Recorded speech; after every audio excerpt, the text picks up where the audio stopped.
Македонското еколошко друштво соопшти дека броењето гнезда на штркови се спроведува во истиот период низ цела Европа, а намалувањето или растот на бројот на штрковите е важен индикатор за квалитетот на животната средина во која живееме. Се надеваме дека броењето ќе оди лесно, бидејќи гнездата и птиците се препознатливи и локалното население знае точно каде се наоѓаат. Низ Европа дури и деца учествуваат во овој потфат и со голема радост ги бројат гнездата на штрковите.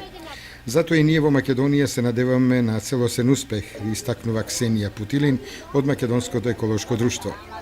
Популацијата на штрковите во Македонија е следена во периодот од 2002 до 2012 година во Пелагонија, кога е забележан пораст од 220 на 320 гнезда. Лани бил направен пробен цензус на општината Чешиново-Облешево, која е и дел од Европската мрежа на селата на штрковите.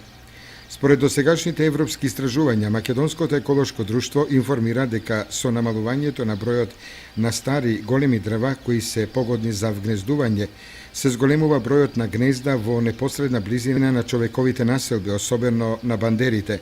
Понекогаш гнездата кои се наоѓаат на бандера се опасни за штрковите и за луѓето, па затоа добро е што постојат иницијативи од енергетските компании во земјата за поставување на платформи за гнездење.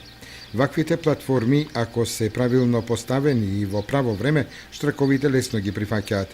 Гнездата пак, кои се наоѓаат на кровови, имаат голема поддршка од луѓето кои често и самостојно водат грижа за нивното зачувување.